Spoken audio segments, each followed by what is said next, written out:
Hello, dancers. Today we are going to be talking about the life of Ruth St. Denis and Ted Shawn. Together they make Denishawn. And both Ruth St. Denis and Ted Shawn were both invaluable missionaries of modern dance, and they approached movement as a spiritual outlet, and they really normalized the profession as a pathway open to both men and women as a career.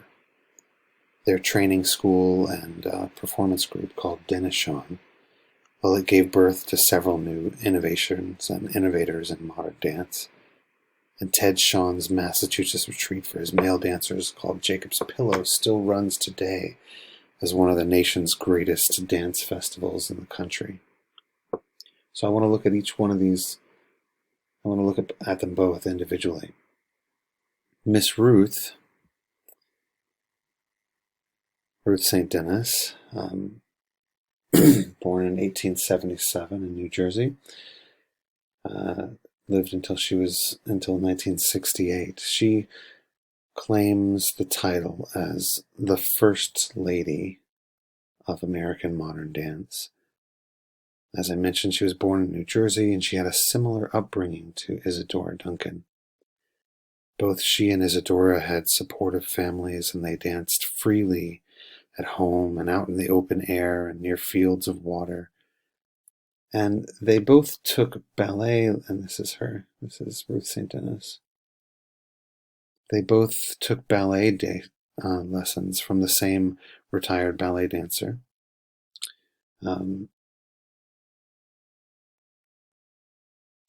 So this is Madame Marie Baffonte, who, after a long and illustrious performing career, opened a ballet school in New York City where both Isadora Duncan and Ruth St. Denis took a class.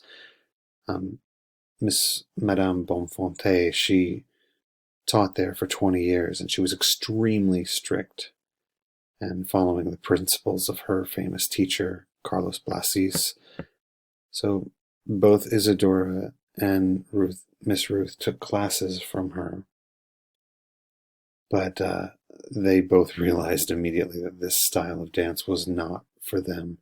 They objected to the really restrictive female ballet costumes, and they felt that the teaching and the ballet was just unnatural, not something they were interested in.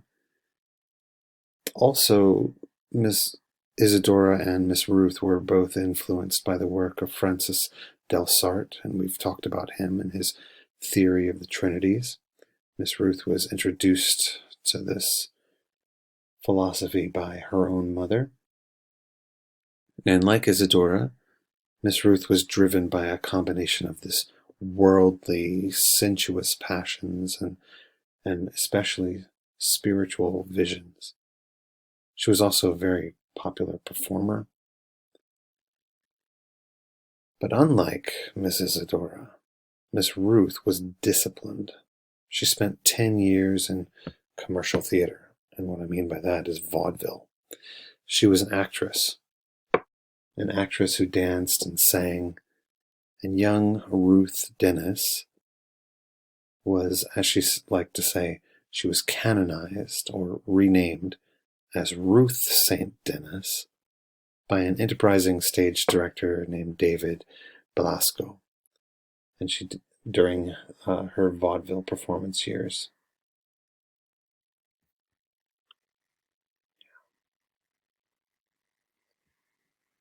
So she spent the next,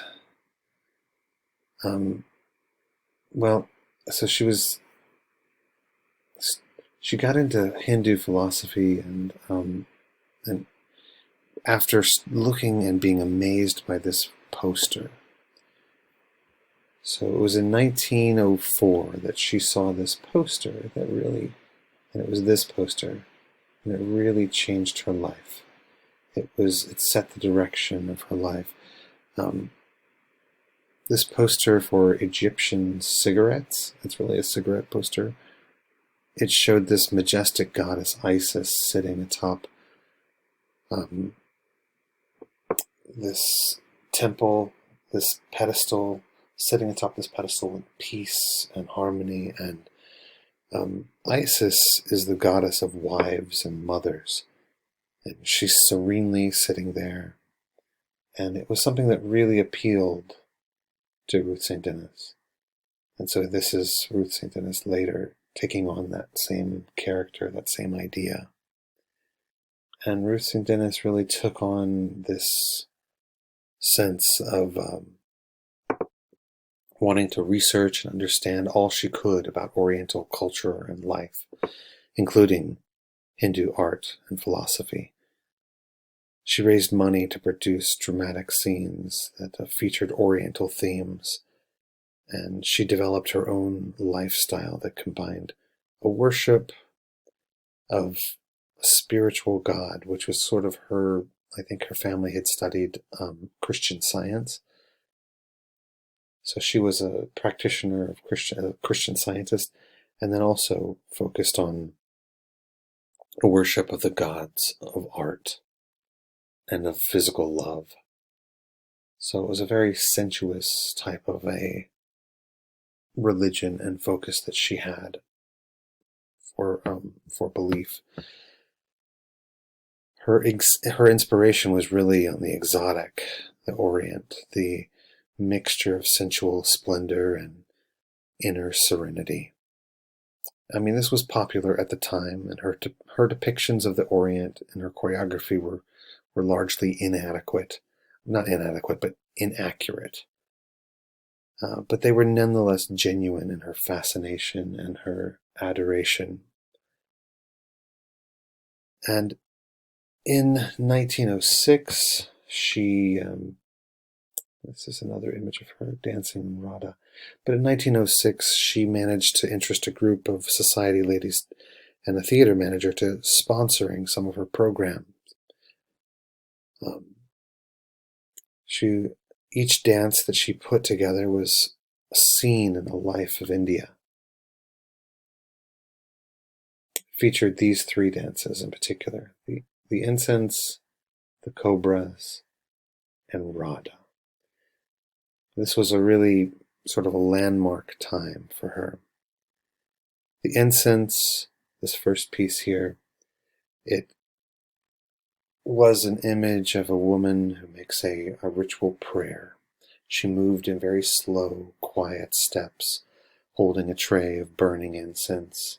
Her body mirrored the floating smoke and the gentle ripples of smoke as it billowed off of the incense. It was sort of a welcoming prayer. She moved on from that to very contrast in the cobras. Miss Ruth was at once a ragged snake charmer, and then she was also two reptiles slithering with both of her arms became the bodies of the snakes. Her hands darted and stuck out as snake heads. She painted her body brown. She painted her fingers blue and wore rings on her fingers to make the eyes of the snakes. And then Radha, in this piece, she was a goddess who looked on unmovingly as priests came and paid her homage. The ceremony found favor, and if their ceremony found favor in her eyes, she descended from the platform to dance a lesson of physical pleasure and grace. She stroked her own body with flowers, and she raised a bowl of wine to her lips. She gave herself over to her senses, twirling and reeling until she fell to the ground in ecstasy. At the end, she rose to sit serenely in her temple. Her brother had made this sort of platform for her to sit on that was raised above the stage and was lit with different colored spotlights to capture the different moods of her piece. She wore a great golden skirt that you see here that's flaring out from her as she spun around at the climax of the piece. So this program was a huge success for her, really due in part to the dramatic dancing and the elaborate sets and her dramatic personality. She really knew how to entertain an audience and how to capture them with mystery, and they really responded fully. Um, she continued to tour. She spent 3 years touring Europe, and really she could have stayed there. She could have opened a school and lived happily in Europe, similar to what Isadora Duncan did. Isadora went to Europe and just stayed there. But Miss Ruth wanted to come back to the United States. And in 1910, she choreographed the piece Egyptia, the piece that was sort of inspired by her that poster that she had seen of Isis. And this was a more serious religious dance drama. It was a full evening length work. It was produced in 1910. And although it didn't last long in her repertory, it was an important piece for her, and she performed parts of it for years. She continued to add parts to it.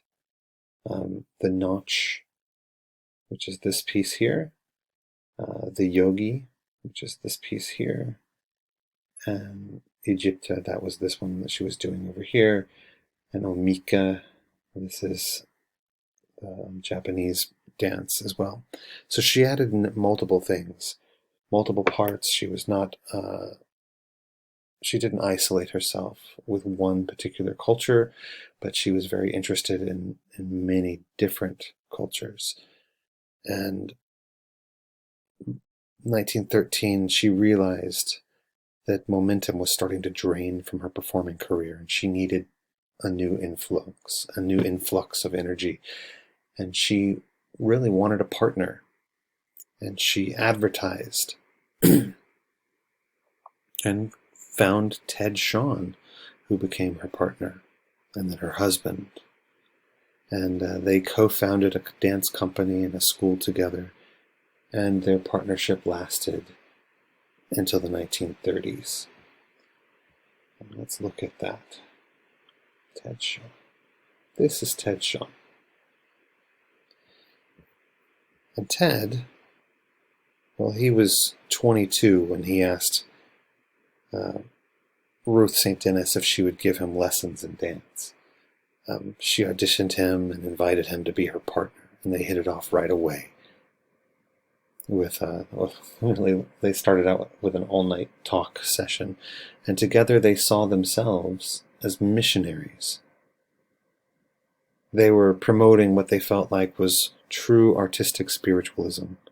For them, art, revolution, religion, and the meaning of life were all sort of rolled together as one. Edwin Myers Shawn, that's Ted Shawn, he was from Kansas City, Missouri. Ted started out on the path of being a pastor. He wanted to be a Methodist minister. He had gone to a Methodist ministry, but he dropped out in his junior year due to an illness. Diphtheria had left him with some temporary paralysis, and he started studying dance as a form of physical therapy. He studied ballet, and then he studied ballroom, and he even developed a ballroom dance company. He loved dance, he loved to move, and he had seen Miss Ruth dance in The Innocents back in 1906, and he had been amazed. But he didn't actually, so that's why he sought her out later, in 1914. That's when they met, and they hit it off right away. I mean, between that time, he had been giving lessons and working on his choreography and even dabbled in a little bit of filmmaking. But when he met Miss Ruth in 1914, he had traveled to New York City to study with her. And within the year, they were married. And a year later, they opened up their own school, Denishawn, kind of a combination of their two names, Ruth St. Denis and Ted Shawn, Denishawn. They opened the school in LA, and they also kept one going in New York City.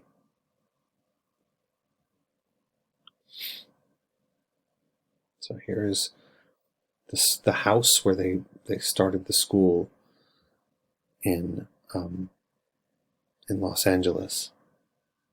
It was a very successful and they attracted students from all over the country. And Ted Shawn was organized. He set up the school's curriculum and taught stretching exercises and a ballet bar, and then what he called free movement. Miss Denis taught personal oriental techniques. She taught yoga, she taught meditation, and she taught music visualization. And soon they hired a teacher from the Delsart system to teach some of the pantomime. And together they passed on the tradition of dance to thousands. Denishawn, as a company, was highly successful in concert as well as on the vaudeville circuit. So it continued to perform. Again, this is the house. And it wasn't just the house, but also the grounds around it. It became used a lot. This is an old image of one of their posters.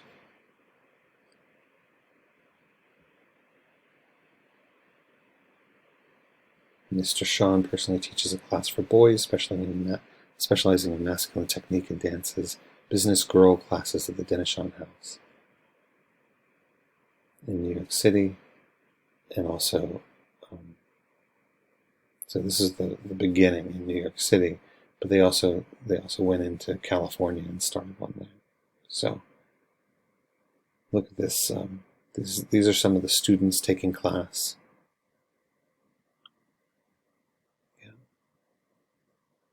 And this is an image of Miss Ruth lecturing her students. This man here is Charles Weidman. This is Doris Humphrey. And this is Martha Graham. That are images of these are students that are in the class. Yeah. So Denishawn, as I was mentioning, was highly successful in concert as well as in the vaudeville circuit. Miss Ruth and Ted Shawn sometimes toured the vaudeville circuit to raise money for their school, so they dabbled in that as well. In 1916, one of their first performances, they put on an ambitious program based on 3 civilizations. There was a cast of 170 and a full symphony orchestra and a full chorus. And this was one of the many huge pageants and productions that the Denishawn company put on. They had expensive and elaborate productions, but they always kept an eye out on the box office and on the spectacle. They knew that a lot of the audiences were not ready for their new, strange approach to dance as a serious art.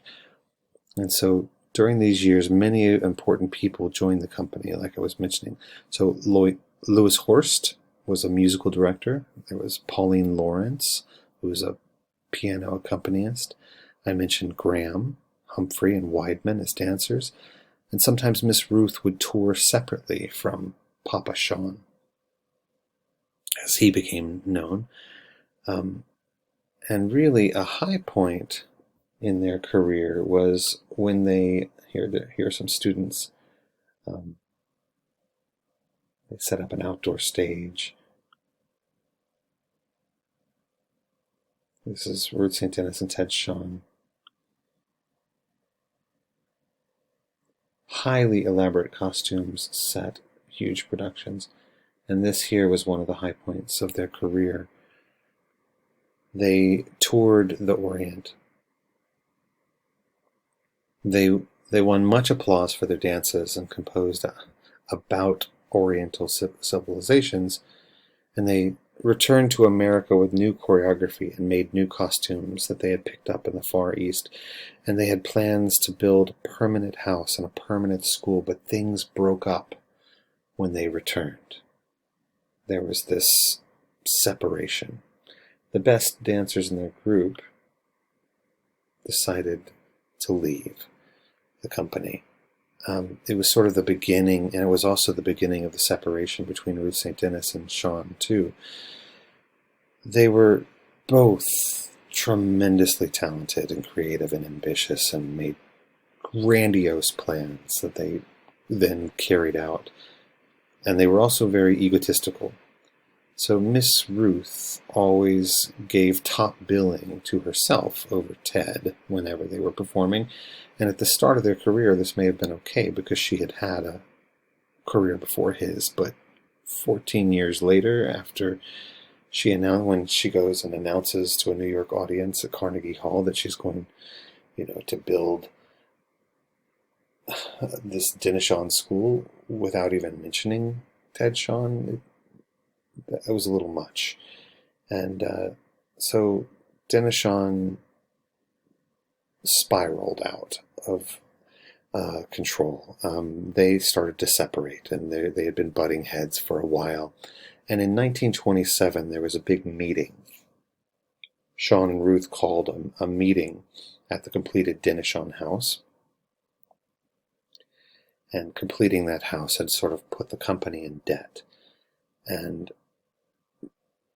Denishawn, and they demanded that Doris Humphrey and Charles Weidman raise money by touring the Ziegfeld Follies and going back and doing some of that, touring almost like the vaudeville circuit again. And Humphrey and Weidman, who had kept the New York City together when Ruth and Ted were on the road, well, they objected. And they said, no, they're artists and they're not going to be selling out to entertainment.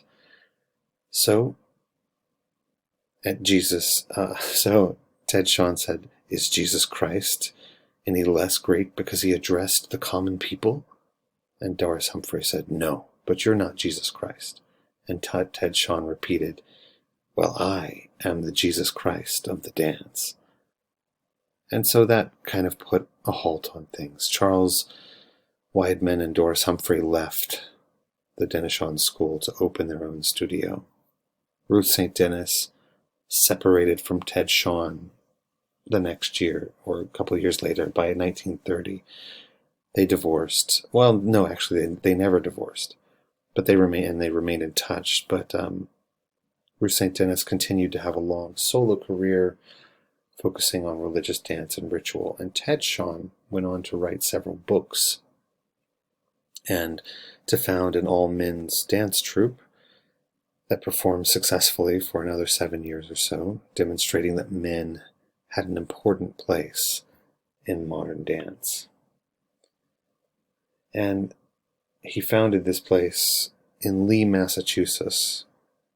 So 1931, he founded this is actually Ted Shawn here, performing in a piece called the Nataraja, which is based on the Hindu epic of Shiva, the god of Shiva. And this is Jacob's Pillow. This is Ted Shawn's men dancing. So Ted Shawn in 1931 purchased a farm in Lee, Massachusetts. He converted this barn, you can see him here, building this barn, and converted it to a property, into a dance theater, which survives to this day. His company of men dancers performed until 1940, and then he founded and directed a summer school and concert series, which still continues to this day. You can still go right now to this theater and watch dance performances every summer. So his first season offered themes of American Indians and European workers and Japanese warriors and music visualization. It was typical of his men's repertory and as evidence of his Denishawn roots. The men dancers' philosophy was this men's art colony, really. The art of dance is too big to be encompassed by any one system or style.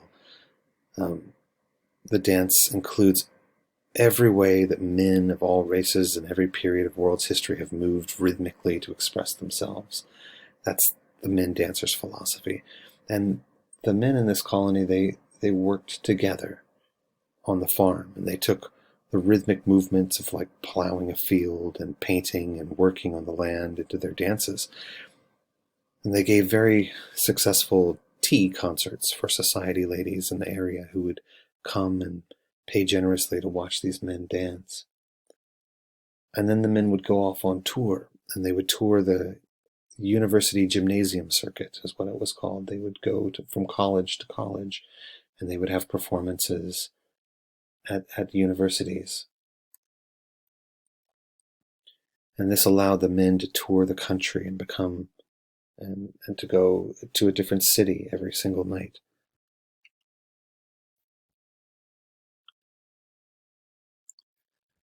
So Ruth St. Denis and Ted Shawn, just to sort of review.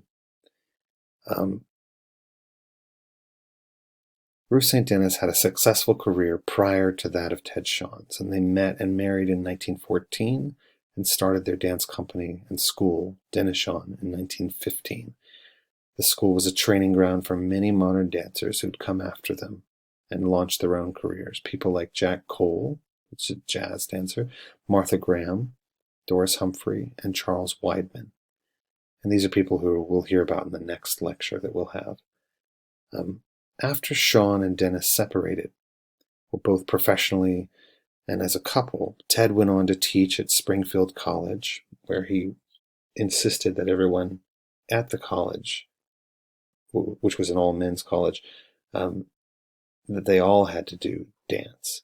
And then he went from there to opening up and founding his Jacob's Pillow, which was an arts colony, and Ted Shawn and his Men Dancers, which was a touring group that the men from Jacob's Pillow, where he trained them, they worked the land, they turned that into performances, and they took those performances on tour around the country. And it normalized in some ways.